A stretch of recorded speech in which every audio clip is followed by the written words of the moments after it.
your boyfriend is like, hey, so can we talk about me? Gale doesn't so much. He brings out the anger and aggression. We have come to Reddit.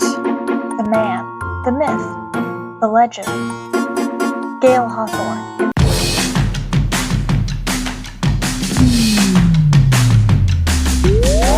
Hi, I'm Grace. Welcome back to the shelf and the precinct, because this is BookTok P.D, where I investigate all the cringe, all the red flags, all of the weird, debatable stuff.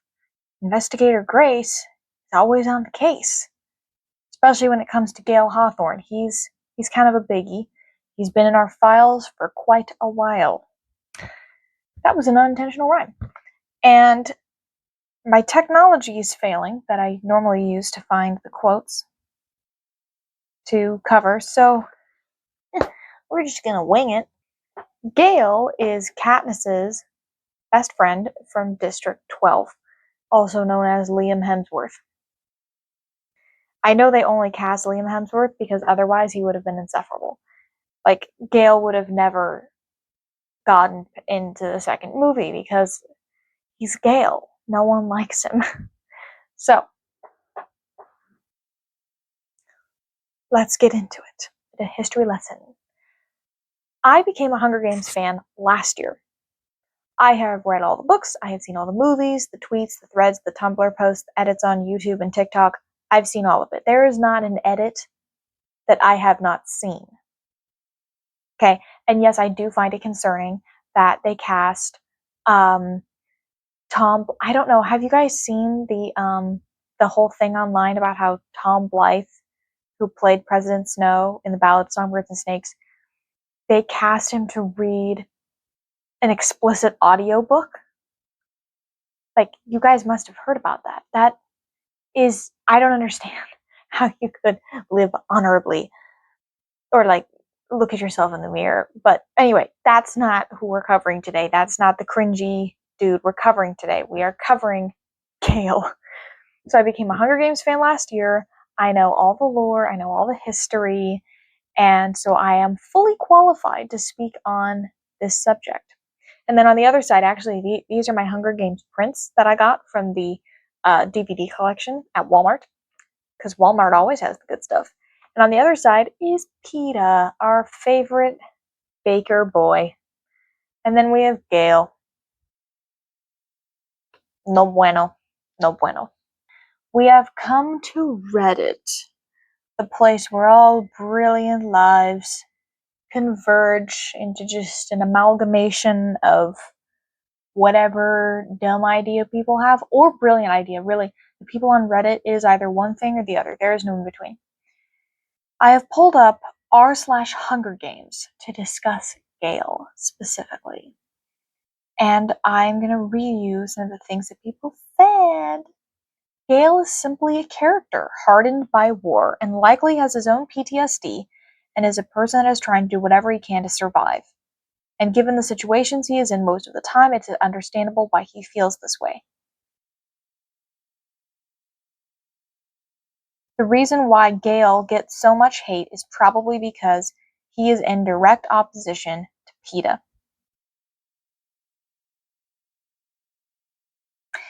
If I'm being completely honest, I don't agree with this, because Gale thinks that it's okay to stoop to certain levels that Katniss wouldn't. And maybe some people would. Maybe some people think that that's fine. But Katniss is not that person, and morally she believes certain things that he doesn't. And also, the whole thing about being hardened by war, he wasn't in the Hunger Games. Katniss was. So was Peeta. If anyone should be hardened the most, it's them. But they still believe certain things. It's sort of like the idea of, like, is it okay to do what your enemies do to be better than them? But the real answer is that if you do similar things as the people that you put yourself against, you're really no better than they are.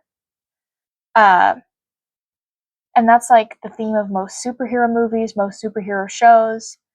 And apparently Gale has not learned that. It's obvious Gale has feelings for Katniss, so obvious that while in her first game, Katniss thinks of what Gale might think of all the kissing between her and Peeta. More so, in Catching Fire, Gale finally reveals how he truly feels about Katniss, and then he kisses her. Like I said before, they're kids and haven't had the time to develop skills for navigating simple things like love. And then my personal favorite bit, Katniss isn't completely safe from this topic too. Instead of telling Gale how she feels, she kisses him because that's the only way to assuage any grief between the two, which is very toxic. People understand it wasn't Gale's fault Prim died. Okay, this is just a giant Gale defense, which is not acceptable. I don't like Gale because I have known, whoops, this angle's weird. That's better. Okay. I have known one too many gays. Well, I've known those two, but I have known one too many guys like Gale. Guys who are super into weaponry, who think that certain things and ideologies are okay when they're not, and justify things by being like, well, if I didn't do it, then somebody else would, so it doesn't matter. Point isn't that somebody else would do it. Point is that you don't. And then maybe because you don't, someone else feels like they shouldn't either. Kind of a ripple effect of ethics. That's how it works. And Gale made the bombs. And while he's not directly responsible for Prim's death, of course not. Not directly responsible, indirectly, yes, he is not directly responsible. He did not actively throw the bomb at her. He did make bombs. He's a pessimist.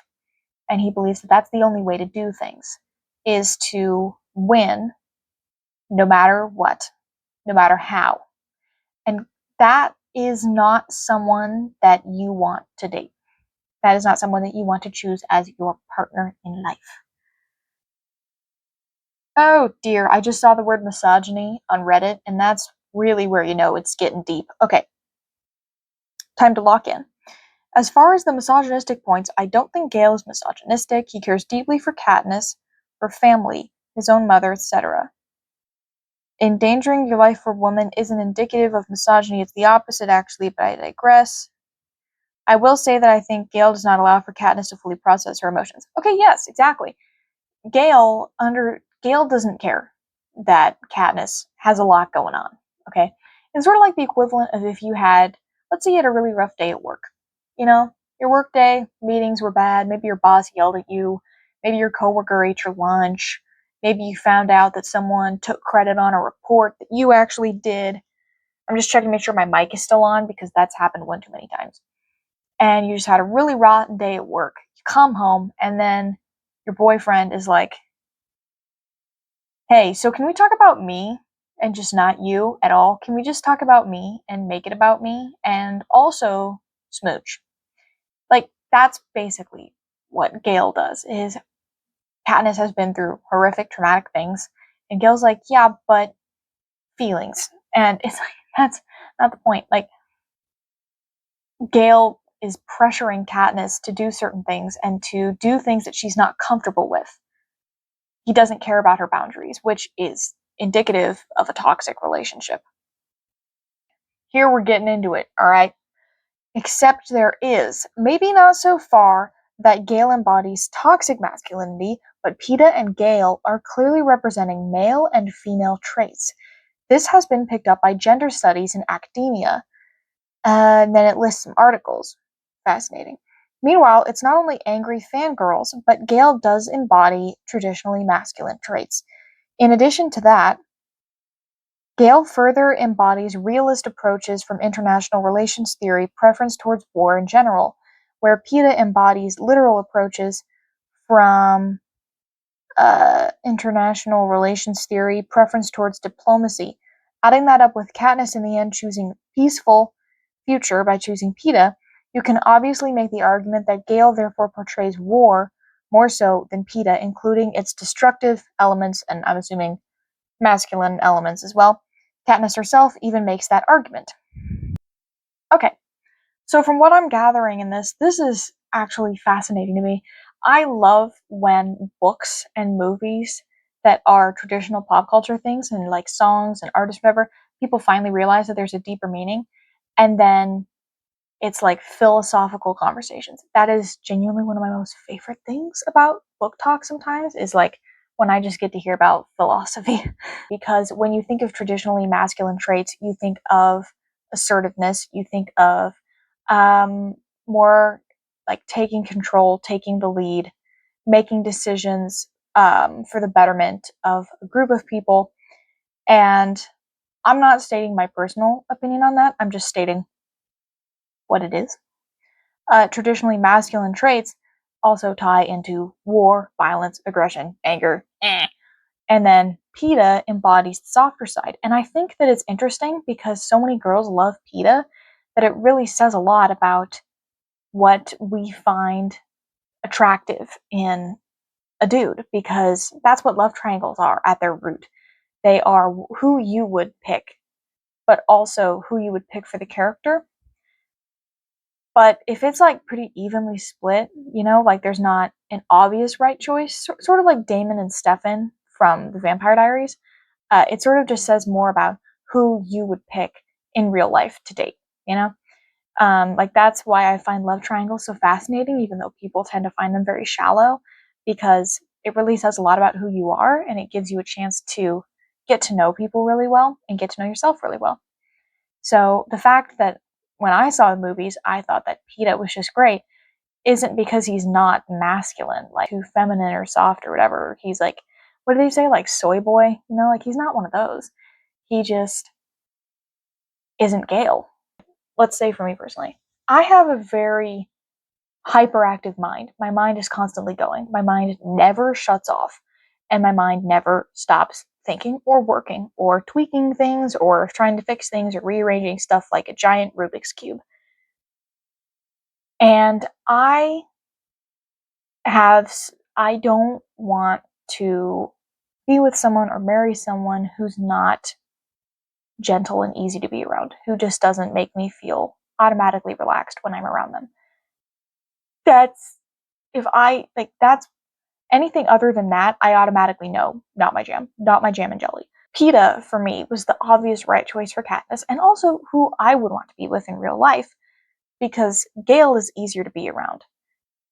Sorry, Peeta is easier to be around. Gale represents a lot of anxiety and turmoil and pessimism, which I have enough of already, okay? I don't need more. And Peeta represents all the best things that you want to believe about life and all the best things that you want to believe about yourself. And he brings that out in you. And Gale doesn't so much. He brings out the anger and aggression and pessimism and disillusionment and difficult compromises that maybe shouldn't be made, ethically speaking. He brings that out in you. So you have to look at what energy they put out into the atmosphere of the world building, and whether that makes Katniss feel like she should go more with Gale or more with Peeta. When I read the books, Gale was my favorite character at first, and I never really liked Peeta. He works well with Katniss, and I like how he interacts with her, but I was never a big fan of his. Gale and Peeta do, especially in the movies, represent a contrast of traditional masculinity, physical strength, providing for family, etc., and a softer, more modern masculinity, I assume Peeta, being an artist, a mediator, etc. Both of these types of masculinity are good, and neither of the characters are toxically, I think that's a word, masculine, in my opinion. I did end up not liking Gale in the end because of a few things he said that reflected deeply on his character. The most important one being that he tells Katniss that sometimes killing is nothing personal. Interesting. And then someone else said, Peeta is such a stark contrast to Gale, and I think that's also what fuels all of the hate. Here you have picture-perfect Peeta, who's always so understanding, compassionate, and morally sound, despite all that he went through.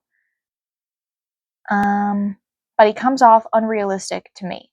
Peeta was abused by the Capitol, and he was, treated very horribly. I cannot say certain words on YouTube, I think, without getting my video, cropped, but We all know what happens in Mockingjay Part 1, okay? Peeta was not this picture-perfect character who went through life and went through all the books without any trauma, just happy as a daisy and doing whatever he wanted. That is not what Peeta was about. Peeta was like that way maybe in the beginning of the first book, like before they got in Hunger Games, but he became disillusioned as well, and like he struggled a lot, and he's honestly one of my favorite characters. But he goes through so much and still comes out the other side of it. Like you see, he and Katniss get married, he has a stable life. You have just someone who went through some of the most difficult things that you can in life and decided to come out the other side anyway. That's a lot of people. A lot of people do that because they realize that either you are going to crumble and never be able to get out of bed in the morning, or you are going to have to pull yourself out of it thick and thin, and you might not have a lot of help. You know, Peeta, until Katniss rescued him, didn't have any help. He was stuck there. And even when they did rescue him, he had to make the decision to trust again and to form connections again. And a lot of people do that day in, day out, and don't get any credit, don't get any congratulations or applause for it. And then there are people like Gale, who in real life, they have an odd fascination with weapons. I will state that again. It's always that. It's extremely weird. I look so pale right now. I just saw myself in the monitor. Super pale. Wow. It's the computer light. Like if I go like this, less pale. Casper. So, anyway. And then you have someone like Gale, who in real life, you have someone where anytime you have a political conversation, they take the more pessimistic side. Gale, to me, is toxic because he represents a lot of traditional masculinity that is just like personality. Like, I don't understand sometimes when people are like, well, it's traditional masculinity because it's like anger. And I'm like, well, emotions are something that everybody feels. Situations and personality traits like a certain are things that everybody feels. It's a human trait, not necessarily a masculine trait. And I think that Peeta just embodies what you want to see in the world and what you want to see in yourself, and Gale embodies the opposite. The verdict.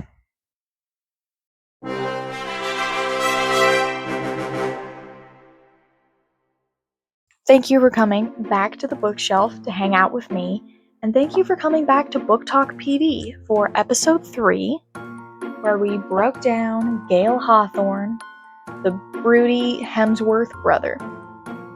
I had so much fun doing this, and I love breaking down like all the philosophical themes and stuff about like gender politics, essentially. Fascinating stuff from like, you know, a third party perspective. Love doing that. So let me know if you guys want me to cover Peeta or President Snow in the prequel. So make sure to like and subscribe and follow me on the socials. And I will see you next time. Bye!